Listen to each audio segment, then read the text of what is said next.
Love, love, until I feel the breath of the Spirit flowing in me. Hello, welcome to Spirit of Life. My name is Geraldine Lee, your host, and our guest is Greg Brown. He's a researcher, scientist, and he also has been a radiographer. And he'll share about his faith story. Hello, Greg. Welcome. Thank you, Geraldine. Yeah, it's really good to be here. I guess you'd wanted to start from the beginning, and the beginning's really a long way back, and it really starts when you're born, you're baptised. I've been a Catholic all my life, had very good parents, good example, but I'm also very, very curious about everything. That led me into science. As a teenager, it made me look closely at my religion, so I studied some theology to get some background, some real deeper understanding of my belief as a Catholic. At that time too, I became aware of cancer as a disease, and a disease for which at that time not many people could do much, but there was radiotherapy, so radiotherapy is very good for management of earlier cancers and also for palliation. So that led me into becoming a radiation therapist, and curiosity kept going, and so I looked at the scientific side behind the radiotherapy and worked in both areas. Eventually, on retirement, I had a lot of experience, 40 years or so of clinical experience working with cancer patients. And a deep question, was it really true that people who had a spirituality did better than those who lacked a spirituality? So I started a program at the University of Divinity, where I'm now a research associate, and that was to look at just what contributed to the well-being of cancer patients. And that's proven to be quite an interesting study. I looked at the story of 80 men and 80 women. Had to even up the numbers. We also had to even up the types of cancers to make sure that there was a proper distribution of cancers, so that's part of the research design. The thesis is called Cancer Storytelling, Revealing Prayer and Wellbeing, and that sort of does contain the elements, the title, the storytelling, and the effect of prayer. Yeah. Was there anyone? Why did you have a particular interest in cancer? Was there people in your life that had cancer, or? Yes, well, I did. I knew of relatives, but I had a cancer scare myself early on. It was suspected that I had a melanoma, and I prayed very hard, and but they did the surgery nonetheless, and they discovered that I didn't have a melanoma. So I became very aware of cancer at that time. Yes, and how old were you then? I was just 18 at that time. Wow, that's a young age to have that. A big scare, yeah. Melanoma scares anybody, regardless of what age you are. But that certainly made me aware of cancer. With the questions you asked during your research, you discovered something about people's prayer life and their spirituality. Could you share a little bit more on the types of prayer? Yeah, most of the types of prayer that we identify were there. There's petition, intercession, those kinds of things. But one of the things that surprised me really was that Thanksgiving prayer was the most common form of prayer, and roughly equally amongst the males and the females. And the question then, of course, rises, well, what did the patients thank God for? And basically, they found God's presence in their situation in some particular way. There were male and female differences. There was thanking for the support of friends and for the support of family. For the females, they were more thankful for the support of their friends. And I would have expected their family. The males, however, were more thankful for support by their family. But with the females, if you look at the psychology of it, they were important in providing for the family, and this cancer is preventing them from providing in the way that they had wished to do so. So they therefore would turn elsewhere than their family. I see. Yeah, so they would turn to their girlfriends or friends rather than their family. Yes, that's what it showed. Their colleagues at work, if they were working, or their girlfriends or people that they met at the gymnasium. And would these people express their anger towards God? I always wonder about that. Yes, anger was one of those things that was expressed. Kubler-Ross had the stages, of course, and many people, however, did stay in anger. As far as their prayer went, it really prevented them from praying. They felt unable to pray in the way that they'd done previously. Some people were led into contemplative prayer through that. Yeah, it's very interesting because I would have thought that they wouldn't have that gratefulness in when having cancer, but it's great that there were a lot of people that were in thanksgiving mode. Yes, it really was surprising, and many, of course, had long spiritual lives, familiarity with the Bible, Old Testament themes, New Testament themes, where God journeys with one of the common images, of course, that found in the Bible is the journey metaphor. God journeys with people, and they somehow manage to find God journeying with them in their cancer. And could you describe like some of the prayer styles? Yes, prayer was always interrupted. That is, their regular way of praying didn't work anymore. They felt frustrated often. Many of them didn't come to any way of praying with words. Yeah, on that note, Greg, we may go for a break now, and it's a very interesting and fascinating topic you're talking about. Good. You've been watching Spirit of Life. Stay with us and we'll be back after the break.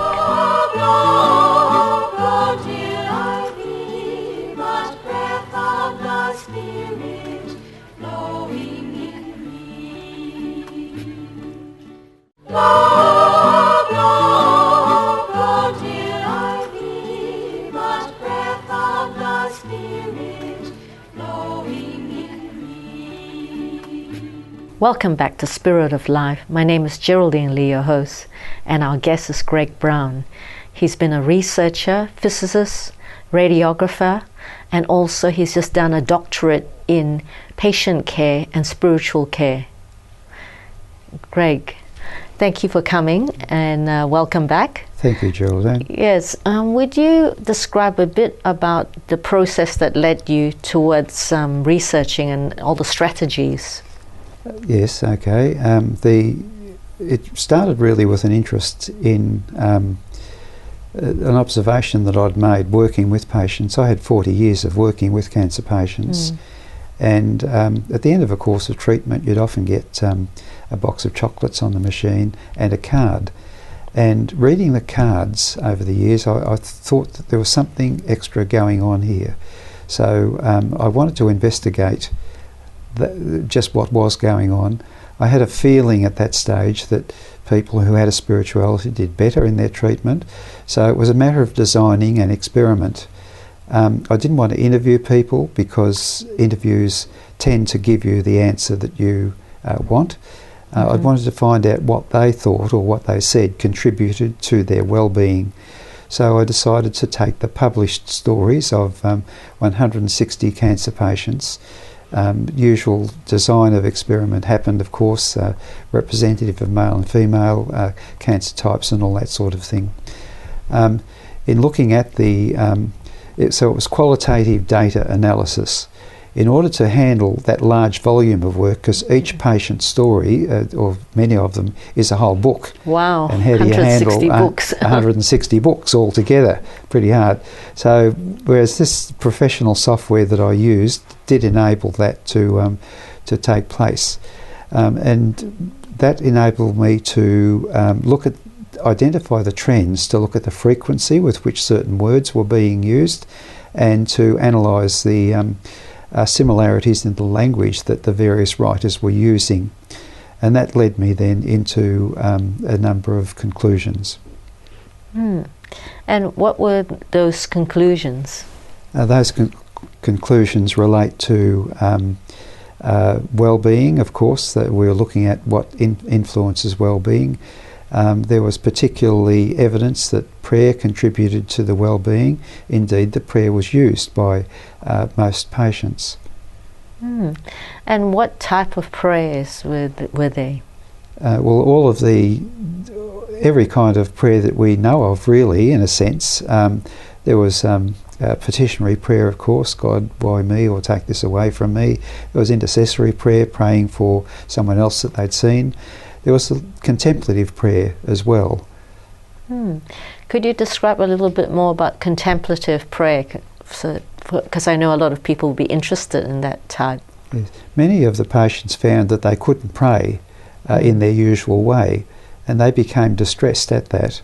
However, they often came to a realisation that God is present in some way, in their cancer, and they decided to live with that and to rest in God within their cancer, even though they had no ability to change what was happening to them. They could come to a resting, a peace even with God in their cancer. And you were saying that there were some people who were angry at God and were expressing that in their prayer. Yes, anger did exist, and the why me was very definitely strong, but it didn't last.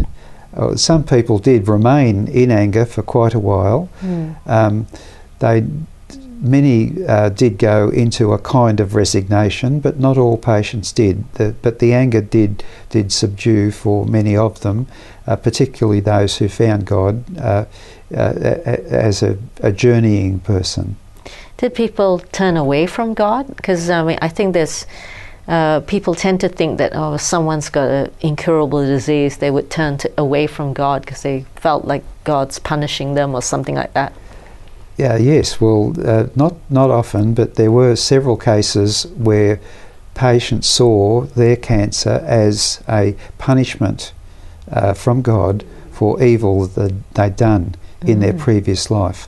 In one case, it was an abortion that a lady had had, and she felt that this cancer was God punishing her for that abortion. So that did exist as an element. And was not easily resolved by the patients who actually felt that way. And you said that there was some surprise with the prayers. That was a Thanksgiving, you were saying? Yes, well, yes, that was the big surprise. I had not expected that. That people with cancer, this is pretty rough business. And it upsets absolutely everything, and you wouldn't expect that they would be thanking God, but they did. And also, even amongst the atheist group in the study, there was evidence of thanksgiving there as well. Yeah, so in suffering, people have a degree of appreciation. It's interesting. Yes, I don't know about appreciation, but they had a way of coming to grips with it, of journeying with God and with the cancer. The cancer became a friend. And Yes, I remember working at a hospital as a nurse and social worker later on, and there were people that said to me that they saw it as a friend because they came to some realization. It's sort of hard if you haven't had the personal experience of cancer to understand that, but it certainly was significant in the patients that I studied. Yes. Yeah, that's been really interesting. We're going to go for a break now. You've been watching Spirit of Life. Stay with us and we'll be back after the break.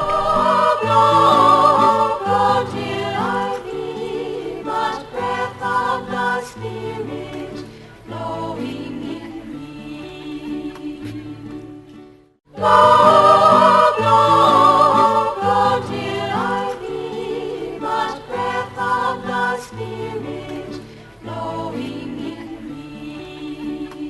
Hello, welcome back to Spirit of Life.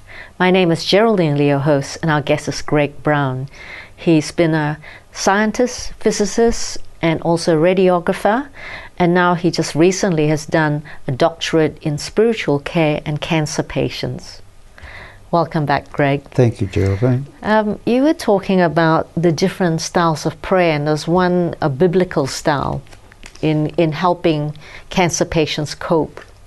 Yes, in the various ways that cancer patients pray, there was one of those which was reference to the Bible, to passages from the Old Testament, where there's reference to maintaining a cheerful heart, and also a presence of God in adversity. Those themes were there in the Old Testament. In the New Testament, there was the actual presence of God in this cancer. And there's a section from Galatians where it says, "I no longer live, not I, but God lives within me." And that was used, that passage, as a motivation by a number of the patients. That's great. I know that my mother, who suffered cancer, she got a great comfort from Psalm 91. Were there any other scriptures that came up for people? Well, a number of Psalms, yes, particularly the Psalms. They're often very hopeful in the way that they present life or react to God's intervention in their life and how their life is working out. You spoke earlier about people who found that cancer was a friend to them. I do remember a patient who I had as a social worker who was a person with drug problems, and he said that he got cancer and it was a friend to him because it made him turn back to God, his family, and stop the drug lifestyle. Did you find any stories like that? Yes, some stories, certainly. There was sort of images of, one image was seeing cancer as gravy, that is what you put on top of your troubles. For that patient, gravy was the sky is blue and water sparkles, and that was what he called gravy. So he was using an image, really, not a religious image, but a very important image in his life. Yes. And with the care of the patients who had cancer, did they mention much about spirituality and people around them, or even the nurses and doctors around them? Did they relate anything about their spiritual care, referring to others? Yes, well, obviously nurses get the number one tick for looking after patients because obviously they're there all the time, but the sensitivity of certain nurses was recognised and appreciated by some of the patients, well beyond the sensitivity of the nurses, well beyond the medical details that the nurses were there to implement, and support for the patient, but also for their family, their relatives who were visiting them. That often they were dealt with by the nurses pastorally. What about set prayer? Did that come into, I know that a lot of hospitals have short prayers, little pamphlets for the patients. Did short prayers seem to help them? Some prayers did, but not so much. There were the familiar prayers, like the set prayers, and they were said by rote. But often patients found that they couldn't complete them. So they would just say sections of the prayer that they could. Others, unfortunately, found that they could not pray at all. That there was just a big block there. That maybe that was part of. You'd mentioned the anger previously. Maybe it's a part of that anger, a little bit left over of God, why me? And God is maybe not their friend. Some use the footprints analogy, which the person walking along the beach praying, wanting help, and not seeming to find it, but then looking back and seeing the footprints of the helper in the sand. That so some did find that kind of approach. Yes, it must be a dream come true for you that finally you're able to do one of your dreams.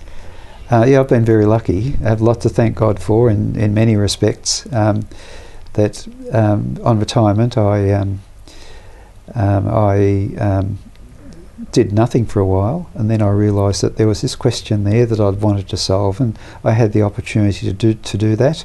The University of Divinity really supported me in every respect, making sure that I had a good project, that it suited the requirements of academia in terms of rigour and ethics, of course, very important.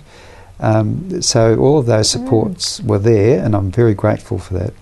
And if people would like to hear about your thesis, and because I know you give talks now about this whole area of patients and cancer, where would they find out about your talks? I'm giving a talk in May, which to the Spiritual Care Australia Association, and details of that talk at that conference could be found on their website. It's if you Google Spiritual Care Australia, I think you'll get to their website. Oh, that will be fantastic for people who want to follow up, and I'm really glad you've had this dream come true, and I suppose your family are supportive, and your wife, of the work you do? Yes, they're of course very supportive. They put up with me. They've learned to that my curiosity over the years has led me down strange paths, but I would have to certainly acknowledge the support of my wife, very definitely, Karen. She's done a marvellous amount of just putting up with me, but also from my grandchildren who are now at university and who seem to realise that their pop is doing something special. Yeah, that's fantastic, and I wish you all the best, because I know once you start researching, you start researching more, and God bless, and wish you all the best. Great. Good. Thank you, Geraldine. You've been watching Spirit of Life. Join us next week. Goodbye, and God bless you.